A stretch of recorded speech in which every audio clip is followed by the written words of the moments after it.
It started at 4:47 inches the morning. The kind of hour when even the streetlights look exhausted. I was curled up on the couch in my scrubs, still smelling like the ER I'd left 6 hours earlier. When the pounding began. Not knocking. Pounding.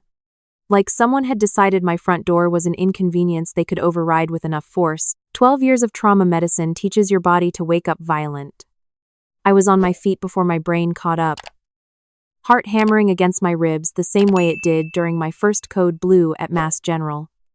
Then I heard her voice. Sharp enough to cut glass. Open this door right now. Claire. This house belongs to our family, and you know it. My mother. And behind her? My younger brother Trevor. Shouting something about what's rightfully ours. My stepfather's voice followed. Lower. Trying to sound reasonable. Which was always his favorite disguise. I walked to the door in bare feet. Pulled my phone from the charger on the entry table. And tapped the live view on my security camera app. There they were on my porch in Brookline, Massachusetts. 3 silhouettes lit by the motion sensor light I'd installed the week I moved in. My mother held what looked like a folded document against her chest like a shield. Trevor had a crowbar resting casually against his shoulder. Like he was posing for a construction catalog, my stepfather stood behind them with a thermos of coffee. Already looking bored, I hit record on a second app. Then I unlocked the deadbolt. The door swung open. And all 3 of them flinched at the same time. Like they hadn't actually expected me to be there. Which was funny. Because my car was in the driveway and every light in the house was on. What are you doing here at almost 5 in the morning? I said. My voice came out flat. The way it does when I'm telling a family their loved one didn't make it. Calm. Surgical. Zero warmth. My mother recovered first. She always did. We're here to take possession of what belongs to this family. You've had your little independent phase long enough. I held up a manila folder I'd grabbed from the kitchen counter on my way to the door. I'd kept it there for exactly this reason. Because some small, paranoid part of me had known this day was coming since the housewarming dinner 6 months ago. Property deed. I said, tapping the folder. Mortgage documents. Bank statements. My name? Mine Alone.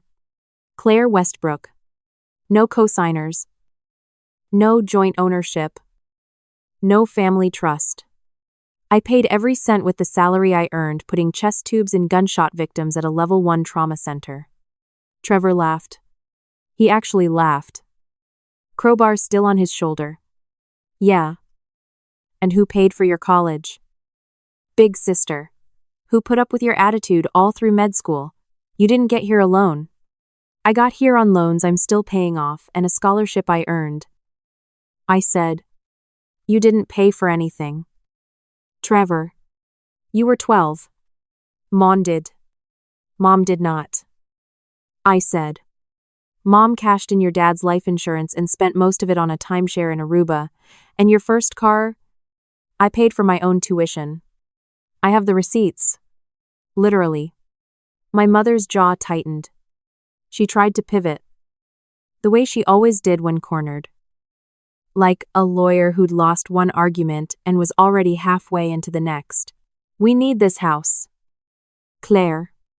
Your brother is starting a business. He and his fiancée need stable housing to qualify for their vendor licenses. You're single. You work 90 hours a week. You're barely even here. It's selfish to hoard a 4-bedroom house when your own family is struggling. It's not hoarding when it's mine. I said. My stepfather decided this was his moment.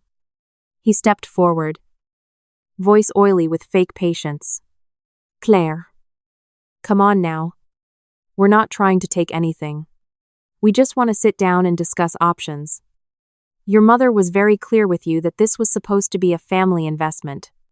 She was clear. I said. She was also wrong. This was never a family investment. It was my down payment. My mortgage. My closing costs. She wasn't in the meeting with my loan officer. She wasn't at the inspection. She wasn't at the closing. I was. My mother's face did that thing I remembered from childhood. The flicker between wounded and furious. The calculation of which angle would get her further. She chose wounded. I helped you with the paperwork while you were finishing your fellowship. You were exhausted. You trusted me. And now you're punishing me for that, and there it was. The reason I'd kept the folder on the counter. About that paperwork. Mom, let's talk about it. Because I pulled my credit report last month. And there's an authorization on my file from the Wellesley Savings Bank dated March of last year. That's 3 months after I moved out of your house. 3 months after I specifically told you I'd handle everything myself. Would you like to explain how your signature ended up as a witness on a home equity application I never filed? Her face went completely still. Trevor's crowbar slipped an inch. I don't know what you're talking about. She said. Oh. I think you do. I said. I think you know exactly which document I'm talking about. Because you filled it out at the kitchen table the same weekend, I flew to Phoenix for that conference. You used the notary stamp from the insurance office where you used to work. Expired. By the way, the notary commission was voided in 2019 when you left that job. Which means every document you notarized after that date is fraudulent.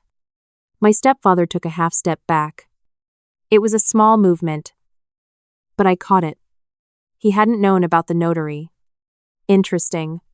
Trevor tried to save the situation the way he always did. With volume. You're paranoid. Claire. You're acting like a cop. This is your family. Then why did you bring a crowbar to your family's house at 5 a.m? No one answered. I'd been awake for 31 hours at that point. I had a shift starting at noon. I was running on cold pizza and vending machine coffee. And I still had more composure than the 3 adults standing on my porch. I'm going to make this very simple. I said, you are going to leave my property in the next 60 seconds. You are not going to come back. I have you on camera. I have the audio. I have the forged document. And I have a colleague from residency whose husband is an assistant DA in Suffolk County. If you want to see what a forgery charge looks like in Massachusetts, keep standing there. My mother's eyes went wet on command. Claire. Babu. Please. You don't understand how hard things have been. I understand perfectly. I said. I also understand that you chose to weaponize my trust. And there are consequences for that. 60 seconds. Trevor. My sweet idiot brother. Still didn't get it. You can't just throw us out. This is insane. Mom. She can't do this. Right. My mother looked at him the way she'd looked at me my entire childhood. The look that said you're embarrassing me in front of the neighbors. For the first time in my life. I didn't care what came after that look. I closed the door. The deadbolt clicked into place. And then the secondary lock. And then the chain. I leaned my forehead against the wood and listened to my mother's voice on the other side. Sliding between every register in her repertoire. Wounded. Then pleading. Then cold. Then venomous. I'd heard all of them before. I used to dance to each one like it was a song request. Not this time. I poured myself a glass of water and sat down on the kitchen floor because my legs didn't quite want to work yet. The dog, my scruffy rescue terrier Murphy, came over and put his head on my thigh. He'd slept through the entire thing. Which I took as an endorsement. It's okay. Buddy. I said. Scratching behind his ears. We're okay. I didn't believe it yet. But I was going to. To understand how we got to the crowbar. You have to go back to the housewarming. I'd closed on the house in September. 4 bedrooms. A half-finished basement. And a backyard big enough for Murphy to actually run. It wasn't a mansion. It was a 1,962 colonial in a decent Brookline neighborhood that needed a new roof and had one window that wouldn't fully close. It cost me every penny of savings I'd built up during my fellowship, plus a loan I'd be paying off until I was 52. It was mine. My mother had insisted on throwing me a housewarming. I should have known then. She never did anything for free. She showed up with Trevor and his fiancée Kayla, my stepfather, 3 aunts, a cousin I hadn't seen in 10 years, and a pastor I'd never met. 40 people in total. At a house I'd planned to show to maybe 6 friends. She brought a caterer I hadn't approved. She rearranged my furniture. She made a toast. "To Claire," she said, holding up champagne I hadn't bought. "In my living room. Who has worked so hard to finally give our family a place we can all call home? Trevor and Kayla have already picked out the upstairs guest room for when they visit. Isn't that wonderful?" Trevor and Kayla beamed. My aunts clapped. The pastor said amen. I stood in my own kitchen holding a cheese knife like it was a weapon and realized, very clearly, that my mother had just announced to 40 people that my house was hers to distribute. I pulled her aside after the toast. I kept my voice low because I'd been trained to keep my voice low during bad news. "Mom, this isn't a family home. It's my home. Trevor and Kayla are not moving into the guest room." She smiled the way she smiled at waiters who brought the wrong order. "Claire, don't be dramatic. It was a toast. Lighten up. I'm serious. Sueni, lighten up." She walked away before I could respond. 3 weeks later, Kayla texted me asking which weekend they should bring their boxes. I texted back that there had been a misunderstanding and that they would not be storing anything at my house. She sent back a laughing emoji and a photo of a moving truck. I changed the locks the next morning. The first strange bank letter came in December. A pre-approval offer for a home equity line of credit I hadn't applied for, congratulating me on my strong application. I assumed it was junk mail, tossed it, and didn't think about it again until January, when my credit score dropped 40 points overnight and a credit monitoring alert pinged my phone at 2 in the morning. Inquiry from Wellesley Savings Bank. Authorized co-applicant Patricia Westbrook Halpern. My mother. I called the bank the next morning. The loan officer was confused, then cautious, then apologetic. A home equity line application had been submitted in my name. My mother had been listed as a co-applicant. A witness signature, notarized, was on file.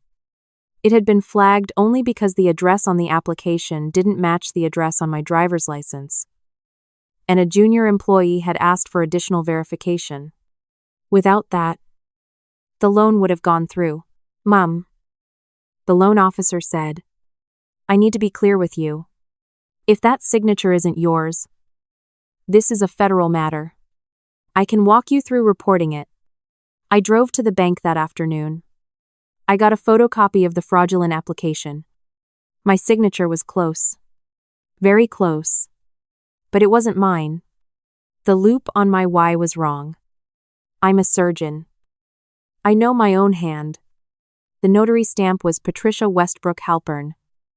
Commission expired 4/2019. I sat in my car in the bank parking lot and did the math. My mother had tried to borrow $180,000 against my house. If she'd succeeded, I would have been on the hook for payments on a loan I never took out. In her name. With no legal path to recovery that didn't involve me sending my own mother to federal prison, I called a friend from residency, an anesthesiologist whose husband Marcus worked in the Suffolk County DA's office. I hadn't seen them in 2 years. She picked up on the second ring. "Claire." "Hi. This is a weird time." "Everything okay?" "Not really," I said. "I need to ask you something about your husband's job." Marcus called me back within an hour. He didn't give me legal advice, because that would have been inappropriate. But he gave me something better. A list. Lock your credit with all 3 bureaus immediately. File a police report for identity theft. Report the notary fraud to the Massachusetts Secretary of State's office. which handles notary commissions. Contact the bank's fraud department in writing, not just by phone, and get a written acknowledgement. Hire a lawyer. Do not confront her until all of the above is complete. Document everything. Save every voicemail. Don't delete anything. And Claire, he said, this is serious. Forged notary stamps combined with attempted mortgage fraud is not a family squabble. If she did this to you, she's probably done it before. You might not be the only victim. That sentence stayed with me for weeks. I did every single thing on his list. I hired a lawyer. A sharp woman named Diane, who specialized in financial elder abuse and family fraud. She took one look at the file and said, "Oh, I've seen this exact pattern 50 times. Your mother is not improvising. She's running a playbook." Diane filed a fraud report with the bank. The bank opened an internal investigation. The Secretary of State's office opened a file on the expired notary stamp. I locked my credit. I installed 2 exterior cameras and 1 interior camera facing the front door. I upgraded to a smart deadbolt with tamper alerts. I didn't tell my mother any of this. I just went quiet. She noticed. She called. She texted. She sent passive-aggressive photos of family gatherings I wasn't invited to. Trevor started posting about family unity on Facebook. Kayla posted a picture of herself in front of my house.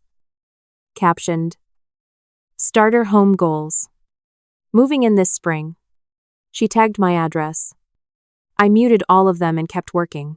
2 months later, I got a call from the bank. The fraud investigation had concluded. The application was confirmed forged. The notary stamp was confirmed invalid. The bank was reporting the incident to the Massachusetts State Police Financial Crimes Unit because once the dollar amount crossed 6 figures, it was no longer something they handled internally. Then, a week after that, Diane called. "Claire, I need to tell you something. And I need you to sit down." I'm sitting. The state police ran your mother's name through their system when they opened the file. There's already an active investigation. 2 other victims came forward last year. A cousin on your stepfather's side and an elderly neighbor. Your mother has been doing this for at least 4 years. I'd been sitting at my kitchen table. I put the phone on speaker and put my face in my hands and didn't say anything for a full minute. "Claire, you still there?" "I'm still here," I said. I just needed a second. Take all the seconds you need. But here's what happens next. The investigators are going to want to interview you. Your case is the cleanest of the 3. Your documentation is the best. They want to move forward with charges. And they want you as a cooperating witness. What are the charges? Identity theft, forgery, attempted mortgage fraud, unauthorized use of an expired notary commission. 4 counts. Federal and state. If your stepfather knew. Conspiracy. If your brother knew. Same. I thought about the crowbar. I thought about Trevor's easy laugh. I thought about 40 people in my living room toasting a house they'd been told was theirs. "I'll cooperate," I said. All the way. Which brings us back to the morning of the pounding door. They hadn't known about the investigation yet. They'd shown up at my house with a crowbar because they'd finally realized, through some grapevine of family gossip, that I wasn't going to fold. They'd decided to try force. The camera footage from that morning ended up being Exhibit C at the preliminary hearing. My mother was arraigned 6 weeks after the porch incident. Trevor was charged as an accessory after the fact, based on his voicemails to me over the preceding months, which Diane had subpoenaed from my carrier. My stepfather, to my mild surprise, was not charged. He'd known about some things, but he hadn't been part of the forgery itself. And he flipped almost immediately when the investigators came to the house. He told them everything he knew in exchange for immunity. My mother, in her statement, called him a coward. She also, in her statement, called me ungrateful, vicious, and emotionally disturbed. Diane handed me the transcript with a small smile and said, "Read this later. It's going to be cathartic." It was. The case didn't go to trial. My mother's attorney, seeing the evidence, pushed for a plea deal. She took it. 4 years probation, felony record, full restitution to all 3 victims, mandatory financial counseling, and a permanent bar from serving as a notary public or handling anyone else's financial paperwork. Trevor got 18 months probation and community service. Kyla, who hadn't technically broken any laws, was untouched. But the pending engagement ring got returned anyway, because Trevor's felony record torpedoed his small business loan application and, as it turned out, her interest in him. The day the plea was entered, I sat in the courtroom in a plain gray blazer and watched my mother not look at me even once. My stepfather was in the back row. He nodded at me as I left. I did not nod back. Outside the courthouse, Diane walked with me to my car. "How are you feeling?" she asked. Honestly tired. Not triumphant. That's normal. Justice isn't fireworks. It's paperwork and a closed file. You did well. Thank you for everything. That's my job. But Claire, listen. You should know. You did something bigger than protecting your own house. The 2 other victims were going to lose theirs. The cousin was about to default. The elderly neighbor was already in foreclosure. Your case is the one that pulled the thread. Both of them are getting restitution now. I hadn't known that. I leaned against my car for a long moment and just breathed. "Okay," I said finally. "That helps." The last time I saw my mother, it wasn't planned. It was 6 months after the plea. I was at a grocery store in Needham, picking up dog food for Murphy. And I turned down an aisle, and there she was, holding a can of soup and staring at the label, like it had insulted her. She looked older, thinner. Her hair was a color I didn't recognize. She saw me. Her whole body tightened. "Claire." "Hi. Mom." We stood there in the soup aisle for what felt like an entire shift in the ER. "I want to say something," she said. "Okay. I hope you know how much you've taken from this family. I hope it was worth it." I looked at her. I really looked. And I waited for the old feeling. The one that had run my life since I was 8 years old. The need to make her happy. The need to soften. The need to explain. It didn't come. Something had finally, permanently, detached. I didn't take anything from this family. "Mom?" I kept what was already mine. "That's not the same thing." "It's the same thing to me." "I know," I said. "That's the problem. It always has been." I pushed my cart past her and kept walking. I picked up the dog food. I picked up a rotisserie chicken because Murphy loves them. I paid. I drove home. And I didn't cry until I was unloading the trunk and the house key didn't fit the lock on the first try because my hand was shaking. Inside, Murphy greeted me at the door with his whole body wagging. I sat on the entryway floor with him for a while. The way I had the morning of the Crowbar. I was a different person now than I had been then. Not harder. Exactly. Just clearer. My phone buzzed. A text from Marcus, Diane's colleague, who had become something closer to a friend over the last year. Heard the hearing on the restitution schedule went through.